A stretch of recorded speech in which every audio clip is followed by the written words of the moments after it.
Hello students, welcome you all to our YouTube channel.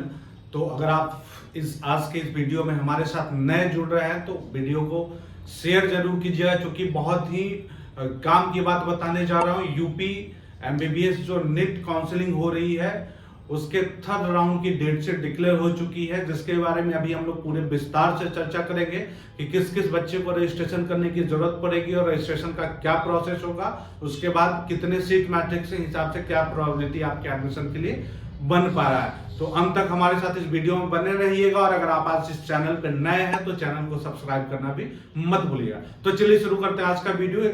UP government के द्वारा, UP DGME के द्वारा UP NEET counselling third round की date sheet जारी कर दी गई है, जिसके अनुसार आप ये समझिए कि थर्ड राउंड के लिए 7 अक्टूबर से लेकर के 9 अक्टूबर तक आप फ्रेश रजिस्ट्रेशन का ऑप्शन आपके पास अवेलेबल है। यानी वैसे बच्चे जिन्होंने अभी तक फर्स्ट राउंड या सेकंड राउंड में यूपी काउंसलिंग में अपीयर नहीं किया, खुद को रजिस्टर नहीं किया, तो उनके पास थर्ड राउंड में फ्रेश रजिस्ट्रेशन करने का ऑप्शन ओपन है। यानी 7 अक्टूबर से लेकर के 9 अक्टूबर तक आपके पास न्यू रजिस्ट्रेशन का ऑप्शन ओपन है दोपहर 2 बजे तक। रजिस्ट्रेशन करने के बाद आपको अपने सारे डॉक्यूमेंट्स अपलोड करने होंगे। डॉक्यूमेंट्स में आपको 10th की मार्कशीट, 12th की मार्कशीट और नीट का जो रैंक कार्ड है वो जमा करना होगा। उसके बाद फिर आपको एक डेट ऑफ बर्थ सर्टिफिकेट में आप चाहो तो अपने 10th की मार्कशीट भी अपलोड कर सकते हो। जब आपके डॉक्यूमेंट सक्सेसफुली अपलोड हो जाएंगे उसके बाद आपको सिक्योरिटी डिपॉजिट करना होगा। सिक्योरिटी डिपॉजिट का आपको तो पता ही है, अगर आप गवर्नमेंट कॉलेज के लिए अप्लाई कर रहे हो तो 30,000 डिपॉजिट करना है।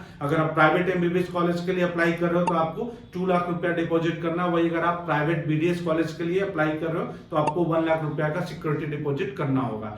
सिक्योरिटी डिपॉजिट करने का भी जो लास्ट डेट है वो 9 अक्टूबर को दोपहर 2 बजे तक ही है। अगर आप 9 अक्टूबर तक अपना रजिस्ट्रेशन और सिक्योरिटी डिपॉजिट सक्सेसफुली कर लेते हैं, उसके बाद आपके पास एक ईमेल आएगा जिसमें यह बताया जाएगा कि आपकी डॉक्यूमेंट सक्सेसफुली वेरीफाई हो गई है। उसके बाद 10 अक्टूबर को एक मेरिट लिस्ट जारी की जाएगी।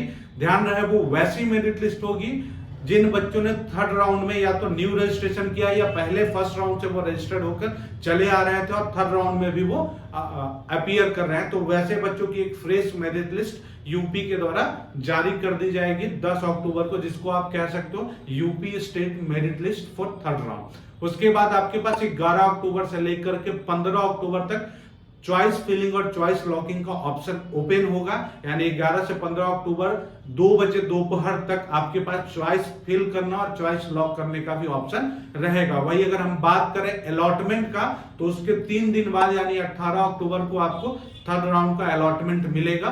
उसके बाद 19 अक्टूबर से लेकर के 23 अक्टूबर तक आपके पास जो भी कॉलेज आपको अलॉट हो रहा है उस कॉलेज में रिपोर्ट करना और डॉक्यूमेंट वेरिफिकेशन कराने का ऑप्शन रहेगा। यानी ये था थर्ड राउंड का पूरा कंप्लीट शेड्यूल, जिसमें हमने आपको रजिस्ट्रेशन से लेकर के सिक्योरिटी डिपॉजिट हो, उसके बाद मेरिट लिस्ट हो, उसके बाद आपका चॉइस फिलिंग हो, चॉइस लॉकिंग हो, उसके बाद सीट अलॉटमेंट हो, सीट रिपोर्टिंग हो।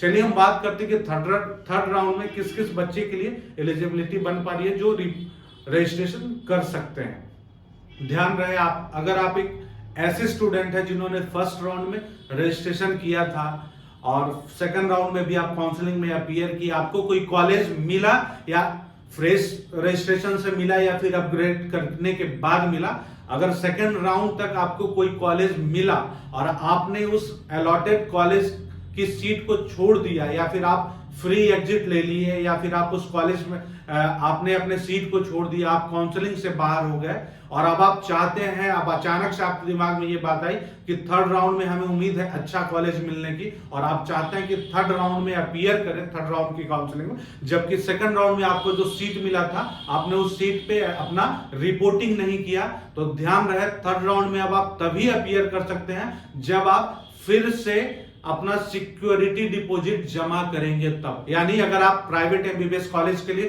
थर्ड राउंड में अपीयर करना चाहते हैं और सेकंड राउंड में मिले हुए सीट पे आप रिपोर्ट नहीं कर पाए थे, तो थर्ड राउंड में आपको अपीयर करने के लिए फिर से 2 लाख रुपया सिक्योरिटी के रूप में जमा करना पड़ेगा। ये करना ही है, वरना आप थर्ड राउंड की काउंसलिंग से बाहर हो जाएंगे। और वैसे बच्चे जो फर्स्ट राउंड सेकंड राउंड की काउंसलिंग में भी अपीयर कर चुके हैं, जिनका सिक्योरिटी डिपॉजिट ऑलरेडी जमा है, उनको अब तक कोई कॉलेज नहीं मिला और वो बच्चे चाहते हैं कि थर्ड राउंड की काउंसलिंग में भी हम अपना किस्मत आजमाएं, तो वैसे बच्चों को फिर से रजिस्ट्रेशन रजिस्ट्रेशन और सिक्योरिटी डिपॉजिट जमा करने की जरूरत नहीं है।